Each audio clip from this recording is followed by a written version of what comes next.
everyone. And can I also begin by saying thanks to our partners for hosting this event today.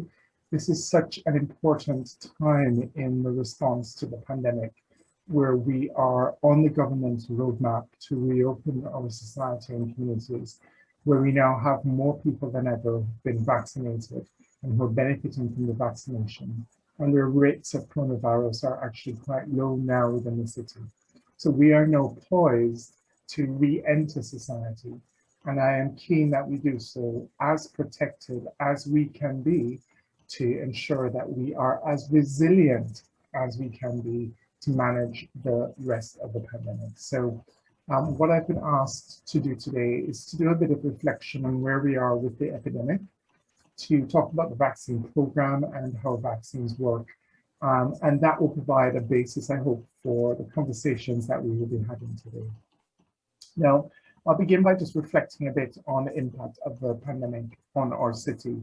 As you know, we have just finished what has been another severe peak of the epidemic within our city. The peak of infections began just after the 1st of January of this year. And since that time, we've been really managing through the national lockdown, through testing and contact tracing, and of course, through vaccinating, especially older and more vulnerable community members, making sure the vaccine program has been in place. So a combination of all of those things have helped to reduce rates of infections and thankfully deaths from the disease.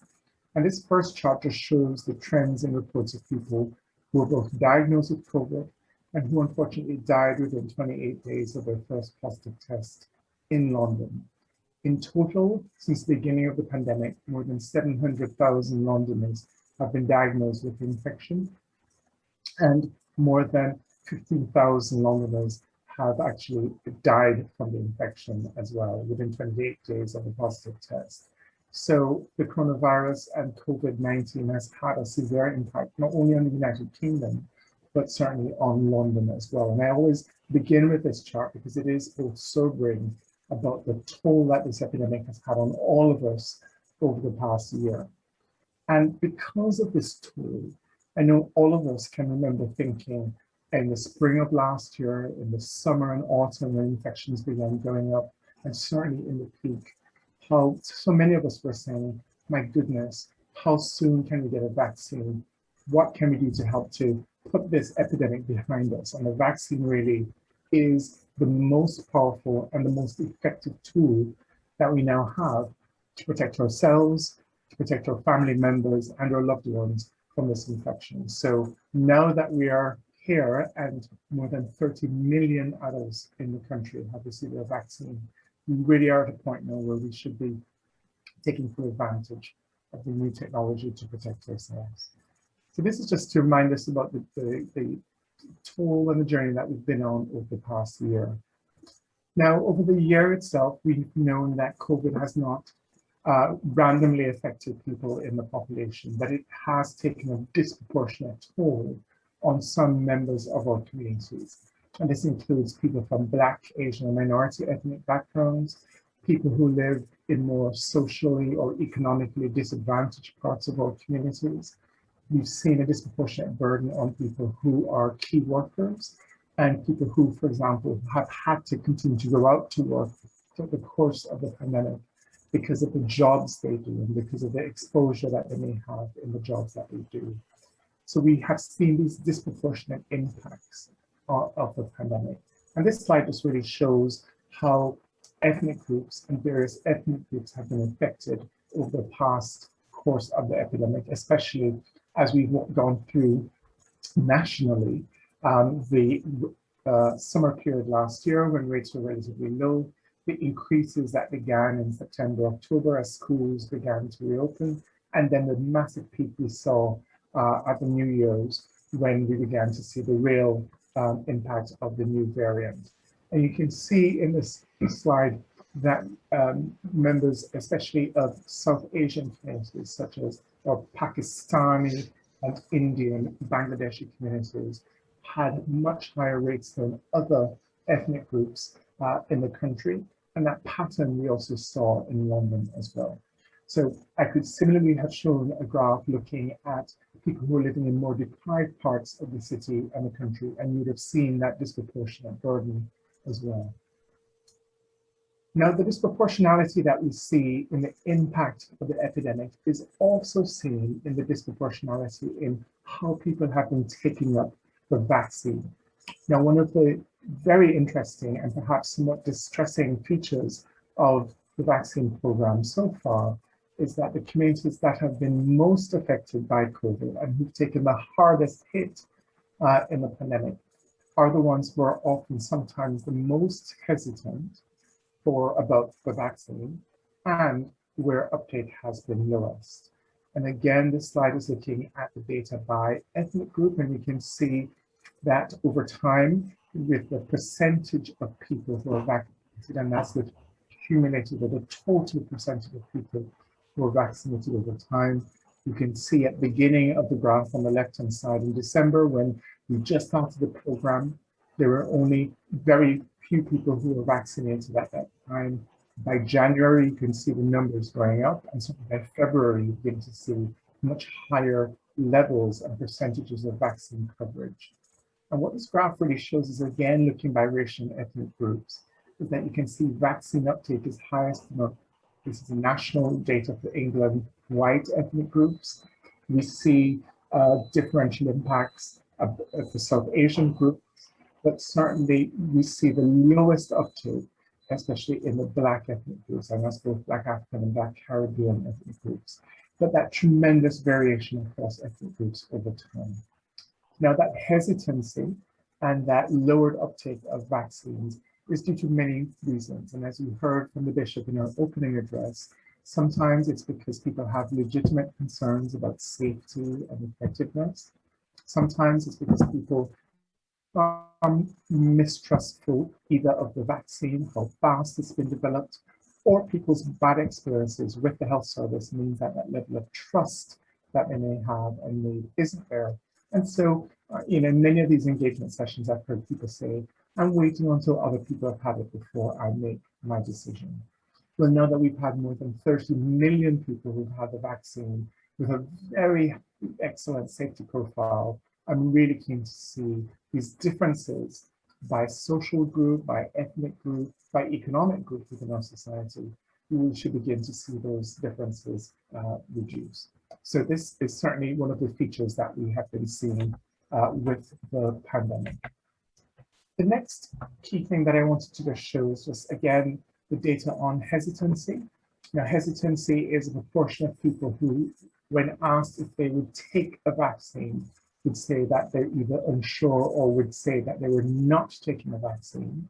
And again, you can see differences by racial and ethnic groups here, but we see similar differences across social and economic status, with people living in more deprived parts of the city and the country having higher levels of hesitancy, people who are in more affluent parts of the city having lower levels of hesitancy and higher levels of uptake.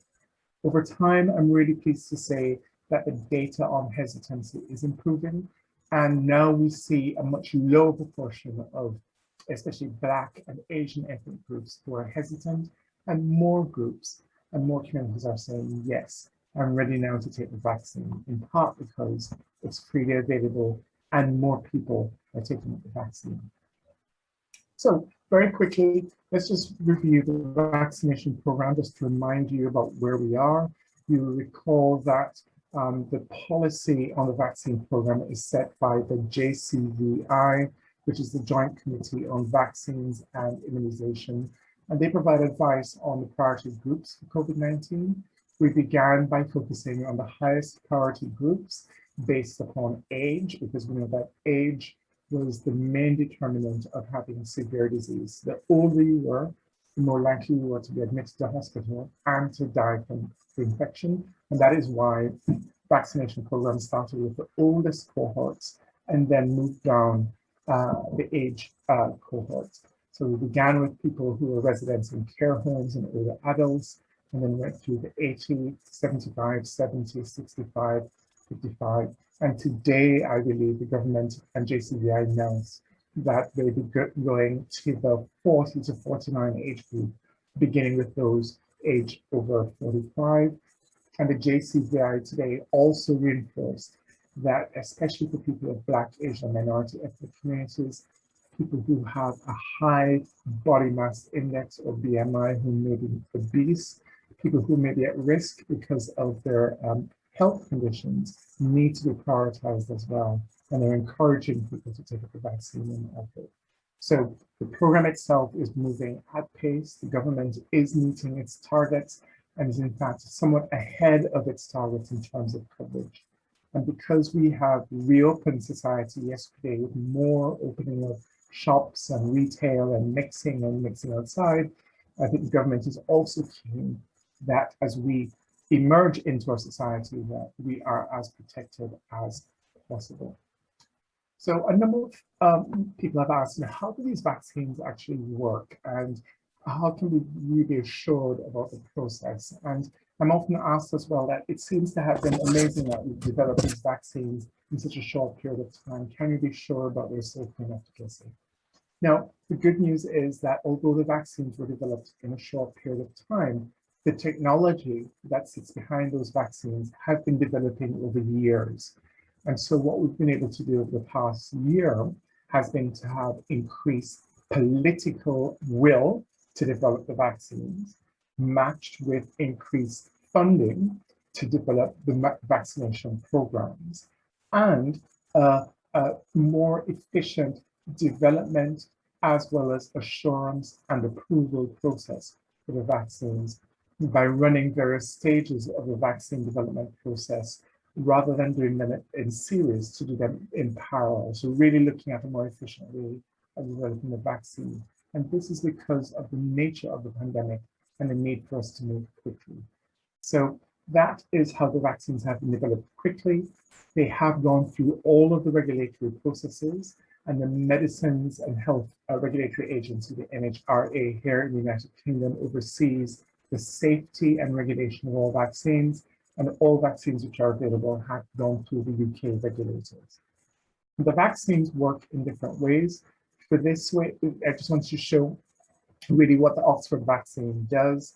Essentially, you need two things for an effective vaccine. You need some genetic code or particle of the virus that can be introduced into your body in a safe way that will trick the immune system or stimulate the immune system to mount a response to those virus particles, so that if and when the body really meets the virus, the full and virulent virus, that the body is able to mount that immune response. So the vaccine provides a safe way for either virus particles, which can be a part of the genetic code, it can be a part of the surface of the virus itself, to be introduced to the immune system so the immune system can mount a response. And the way you deliver that virus particle is either through viruses which are harmless to humans and have been modified, or other vectors which can be used. And thus, so this slide just really shows that for the Oxford AstraZeneca vaccine, they use another virus which does not cause human illness. They introduce a bit of the genetic code of the coronavirus. And when that genetic code goes into the body, it stimulates the production of particular viral proteins, which then primes the immune system to be able to protect the individual from the real virus when they're exposed to it. So this methodology, this approach, is how vaccines work. And this is whether you're looking at measles and mumps, other types of vaccines, that core principle of having a safe delivery system and some element of the virus that you can expose to the body safely is how the vaccines work. Finally, I just wanted to reflect on safety and what we're learning about the next steps with the program. As I mentioned, all vaccines which are available for use in the UK are approved by the Medicines and Healthcare Products Regulatory Agencies, and it has to go through a number of clinical trials and safety checks before they're released. Other vaccines are in the pipeline. All of those are going to go through the MHRA process, and as and when they're procured by government, they will be made available to us. Today, you may have heard on the news that there are reports about government already beginning to think through the autumn period and whether boosting vaccines will be necessary and how that will be done as well. Really pleased that more than 32 million people now have received their first dose, and we're seeing more people who are having the second dose. For everyone on the call, I cannot underscore enough the importance of having the 2 doses of the vaccine, so you complete the course if it's a 2-dose vaccination schedule, because the level of protection is good with your first dose, but it's best when you receive the full 2 doses. And that's what gets you up to 95% protection. Many of you would have heard about some of the recent concerns about the coronavirus, the Oxford AstraZeneca vaccine. A very, very small risk of blood clots, which have been identified. And this has occurred particularly in younger people with no history of having blood clotting illnesses or any other illnesses that could explain it. Because of this, we are currently recommending that people under 30 without any health conditions, that wherever possible, they're given a choice of either getting the Oxford AstraZeneca vaccine or another vaccine if they choose. But again, remember that the risk is very, very low. So just to end then, we have been on a very difficult and challenging time over the past year. All of us have been touched by this pandemic, and all of us have had to deal with changes in our social life or work life, how we engage with family members. I know I haven't seen my parents for nearly 2 years now because of the pandemic and the impact that the pandemic has had. And this has been hard on us emotionally, or physical and mental well-being. There are many tools that we're going to have at our disposal to help get us out of this. The vaccines are one of those tools, and it's the most effective one. But in addition to the vaccines, even when we do receive them, we have to remember to continue to practice the preventive measures: hands, face, space, wearing our face masks, isolating, and of course ensuring that we're ventilating our indoor spaces as well. So really have to think about and remind ourselves about combination prevention as we are living with COVID, as we emerge into the spring and summer. So just building on that, I was going to look at some of the moral and theological concerns, particularly that Christian communities have raised about COVID vaccines. The Christian Medical Fellowship is a national organisation for Christian doctors and nurses. We've got about 4,600 members all around the country in all different kinds of disciplines. So our members have been, many of those, fighting COVID in the intensive care units, in the GP practices and elsewhere.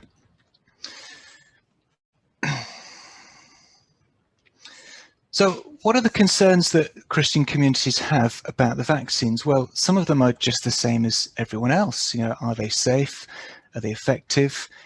Is the government, overreaching itself and curbing our civil liberties? All these things that we're going through that are unusual for us and a little bit scary, perhaps. Christians are no different to that in worrying about those.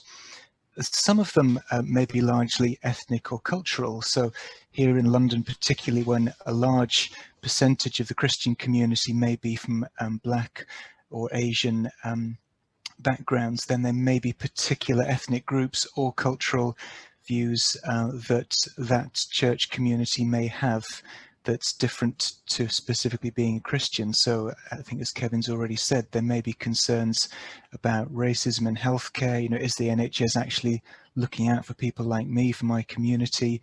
Do we trust the health service? Do we trust the government? There are lots of overlaps there. And some of the concerns are more specific to Christians. So they're some of the ones I'll look at in the coming slides. But I think it's important to recognize that almost all of these come down to trust more than to evidence, because it's easy for us to think, well, all we have to do is, have Boris Johnson and Chris Whitty out there on the news conference giving us the charts and saying, here we go. We might go one step better than that and have Kevin there doing the same thing because he looks really friendly, doesn't he? I mean, who could not trust Professor Fenton? But if you think, well, this is the establishment, this is the government, I don't like the government, they don't like me, they don't look out for people like me, then you will always find someone else with another study or another theory or another bit of evidence that you can trust. And so most important with all of this is, who do you trust? The people who are giving you this different information, do you trust the information that they're giving you? And so we can see very much that different people will look at exactly the same information and read it completely different ways. Evidence is really important, but it's not the whole matter. So why might Christians be more wary? Well, here are a few things, a few Christian beliefs that I think are relatively important here. So firstly, the world is not necessarily the way that people tell you.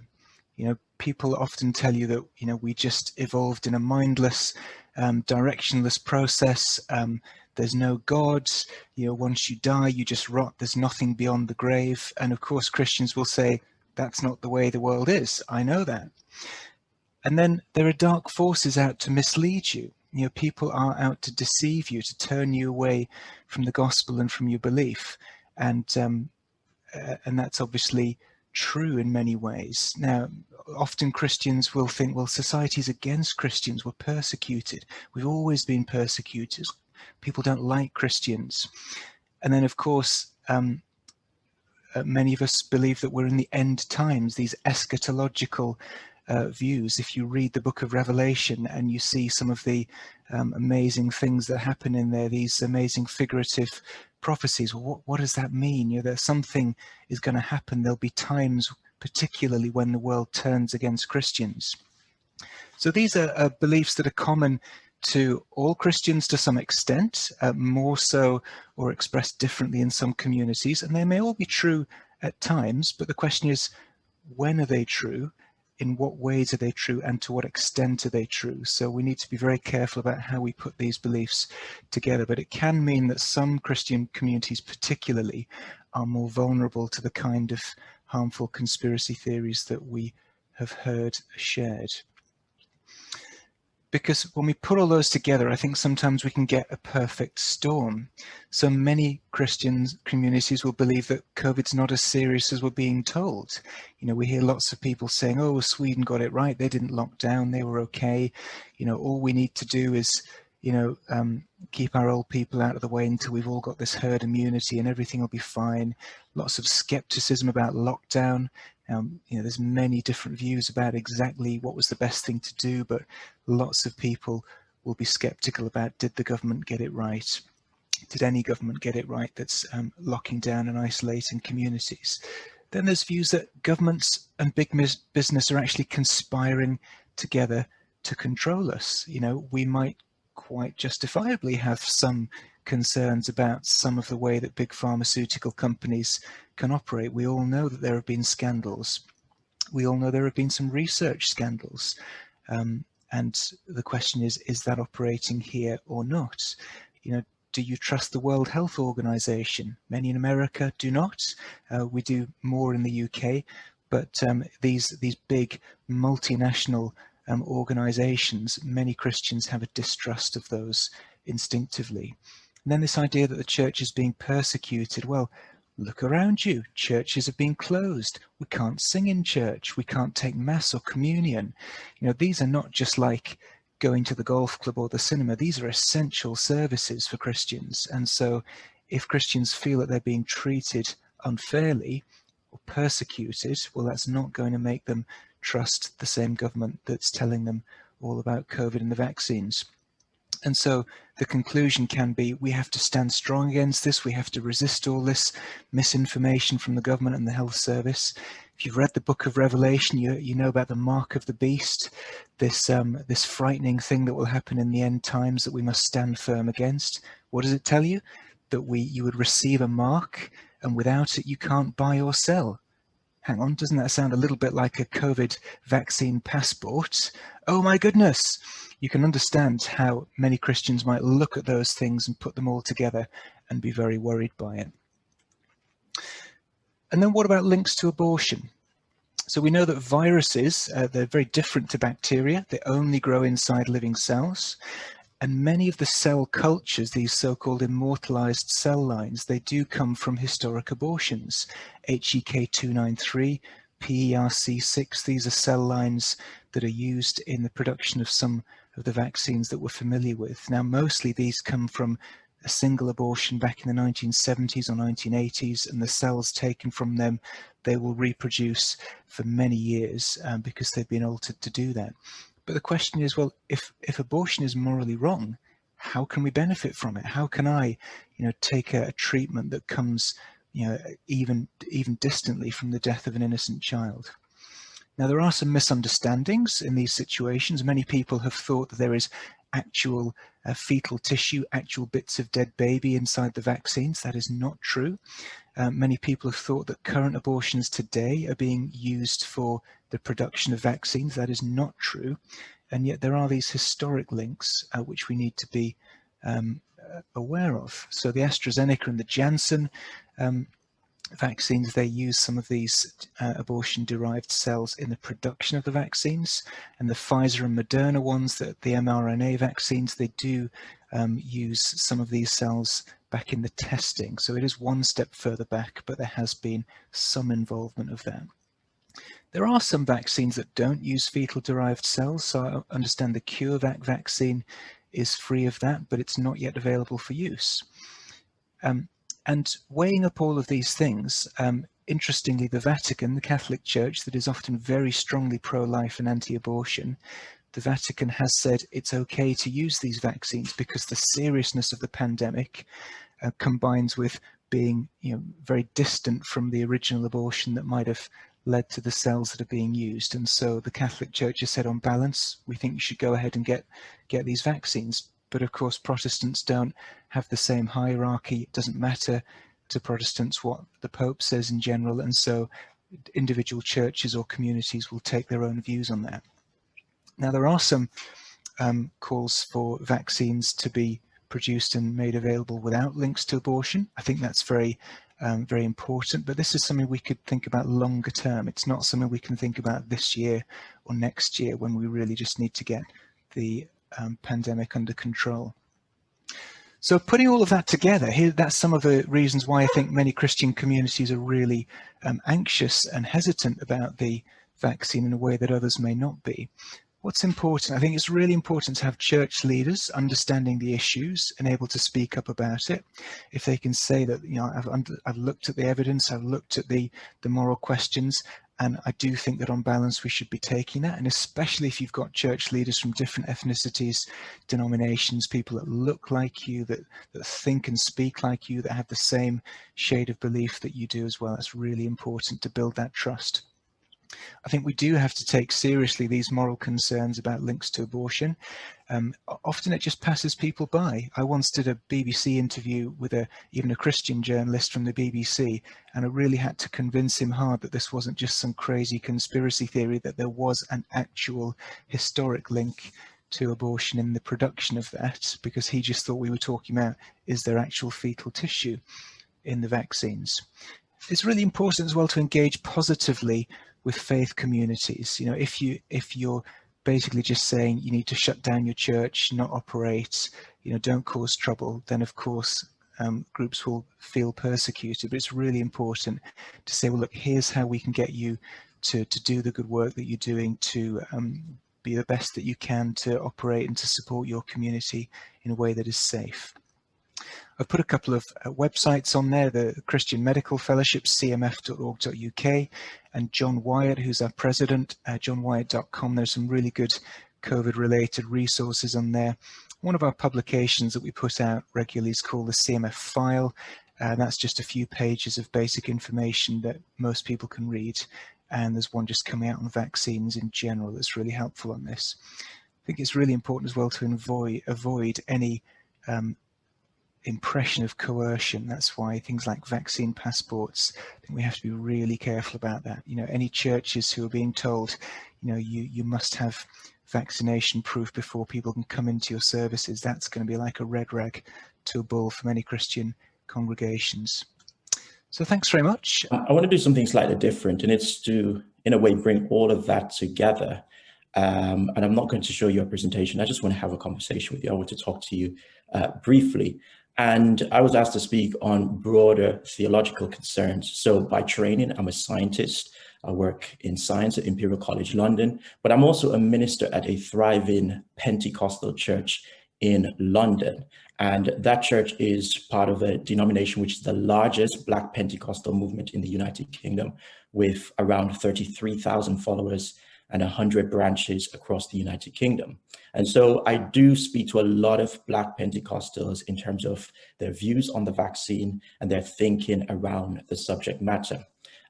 Just to bring that into some context and also in relation to what was said before me, I just want to say to you, just growing up in the church, and I am a Pentecostal Christian, just growing up in the church, you get a sense from the older generation that for them, justice and liberation is ultimately being taken away from this world, in that they would have faced so much trauma that all they looked forward to was going to heaven. As we go into a new generation, we're talking about millennials, Generation Z, you hear a different conversation. It is not just heavenly minded or being heavenly minded, but also being earthly good as well, which means that there is a cause to fight whilst we're still here. There's a cause to champion whilst we're still here, and we will not leave here until we feel that we have ultimately achieved justice. This segues into a branch of theology called liberation theology. And this aspect of theology is to do with interpreting the Gospels through lived experience. And many Black Pentecostals now are looking at the conversation around vaccination, and they're interpreting it through lived experience. I'm going to start by saying that indeed our survival and our liberation depends upon the recognition of truth when it is revealed. And if we cannot recognize truth, then how then will we be liberated from what is not truth? To know truth is to appropriate it. It's not merely to have a reflection on it or a theory about it. Truth is action entering our lives and leading to liberation. It is the liberating presence of the oppressed, building up those who are torn down and propping them up on every side where they're leaning. Truth is found wherever people struggle for justice, wherever they fight for the right to live, to have the right to pursue life and liberty. One of the big problems here is that the word vaccine doesn't appear in the scriptures. And if it did appear within the canon of biblical texts, then perhaps this would have been an easier conversation for us to have. What do we do then as Christians? How do we conclude as Christians when we can't find a clear answer from the scriptures as to what to do about this? From the Pentecostal distinctives, we are taught to be vigilant, to always be sober-minded. And that means to be watchful. That means to be cautious, to be careful, to really scrutinize everything. And the pandemic itself has caused our vigilance to come into action more than ever before, certainly within my lifetime. And the question then is, how do we contextualize vaccines, COVID-19 within our theological framework? For some, it started out as disbelief in that there was something else going on here. It was sinister. There was really no outbreak of a virus. There's no need for a vaccine. And that became even more compounded when faith leaders themselves didn't have the answers to the questions that followers or the faithful were asking. That led to them to be or rather to search for information in other avenues or other places. And part of the problem we have now, while we're having these conversations, trying to educate and inform people correctly, is because those who would misinform got ahead of the curve. They got ahead of us, and they proliferate or propagate a lot of misinformation out there. I myself have seen a lot of WhatsApp messages coming through with information that are just incredulous. And nonetheless, these are passed on at an incredible rapid rate. And so that became normal for a lot of people, or in shaping their view before the real information got out there. So there's that to consider. And of course, because these many theories have gone forth with enthusiasm, with a zeal, many people distrust those who will then come, and they don't seem to be as zealous in promoting information around the safety, the efficacy, and the need for the vaccines.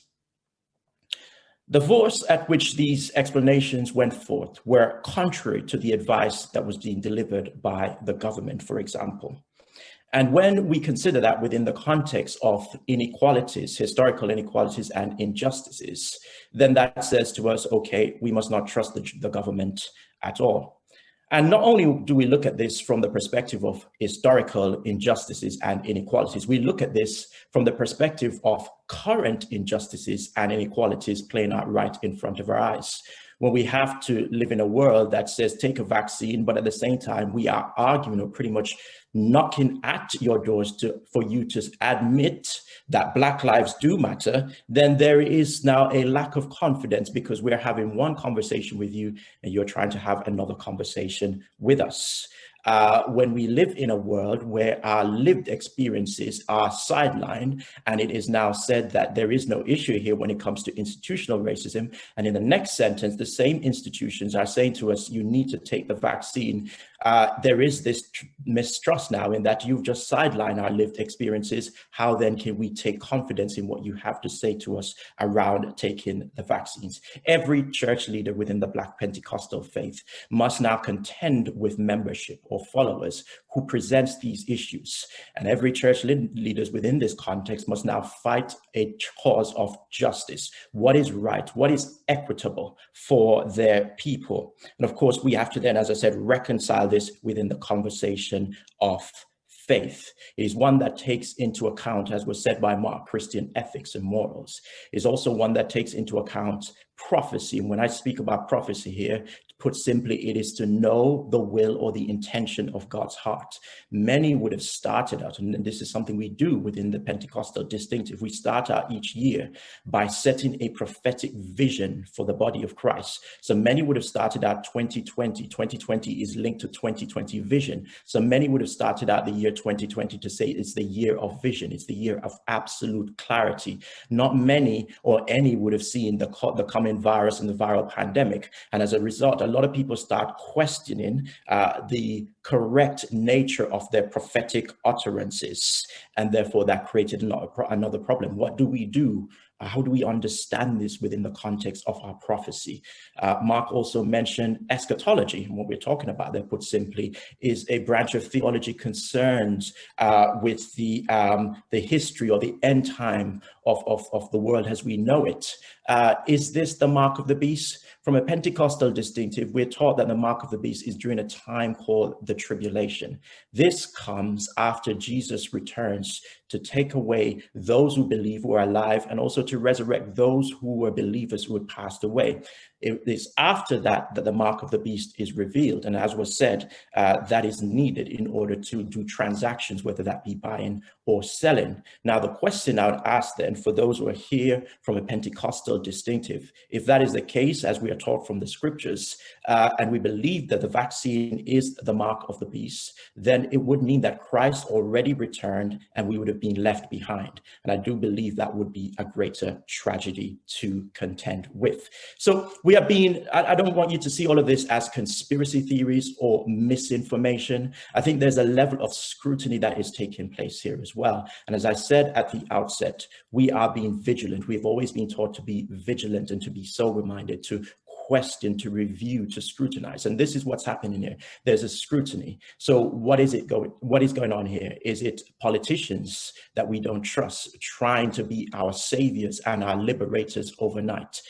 That cannot work. What is going on here? Is it science which is not done properly and robustly, rushing through a vaccine which is not good for us? Is that what's going on here? Did God cause this, and should we live through it and trust him that he's going to be our ultimate liberator and our ultimate savior in all of this? These are all the questions that we're contending with. Are we really in the end times where it's the time for the mark of the beast? Can we put this within the context of biblical prophecy? Is that what's going on here? And with all these questions coming through, you now have the young generation who says, actually, there's more that's going on here. There's a system that we need to fight, that we need to stand up against, that we need to march again and protest against. And we need to also position ourselves such that we can get into those key areas where we are able to lobby and inform policies and practices. And these are some of the things that are taking place here. What would I say to all of this? In the absence of a clear verse in the scriptures that says, take the vaccine, thou shalt take the vaccine. How do we reconcile this? To us Christians, we believe in the work of the Holy Spirit. The scripture is very clear that he is a counselor, in that he will lead us into all things truth. And in other words, if we don't know the truth or we can't trust the sources out there, the Holy Spirit will lead us into all truth. And I would urge you then to take that directive in this. In doing so, you will be able to recognize some key distinctions. Firstly, you'll be able to recognize the distinction between politics and science. And I don't want you to make a decision on the vaccine based on your political beliefs or your political disbeliefs. I want you to make a decision purely on the science fact. Professor Fenton presented some of these facts earlier on. And look at that data, and that is the data that you should follow the information on. Secondly, how do we come to a conclusion on this? I want you to also make a decision on, Mark spoke about life, and of course the use of fetal cells, for example. We are very pro-life believers in that we're protective of life. Make a decision based that this is not just for me on an individual level, but the decision I make affects a wider community of people.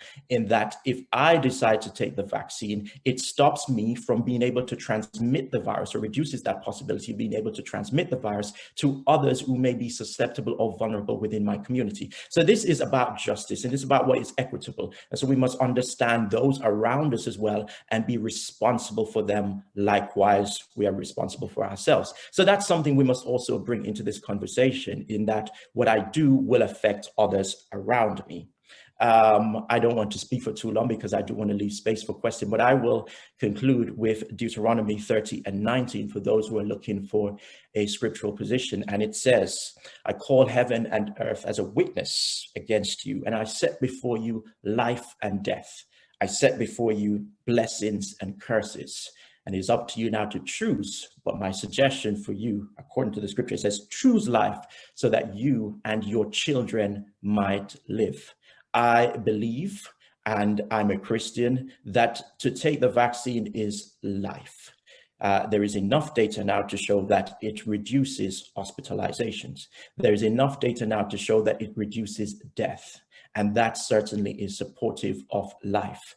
I've taken the vaccine myself. I'm a young man, but my work puts me at increased risk of exposure to COVID-19, and therefore I've opted to take the vaccine. I'm absolutely fine. It's been several weeks later. I've had no significant side effects, and I am well.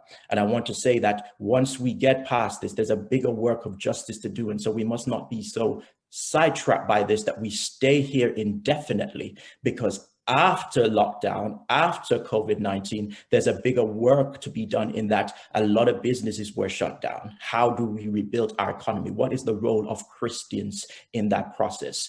Many individuals' mental health would have been affected adversely during this lockdown. How do we begin now to rebuild those individuals and prop them up in society? There are many disparities that would have come out of this. How do we then go forward and champion communities to have greater prosperity in life later on? There's a bigger work to do after this, and I do believe it is not a sin to take the vaccine. I don't believe that God will punish or chastise you for taking the vaccine. I do believe, however, he wants us to get on with the bigger work, because many people are suffering the longer we carry this on.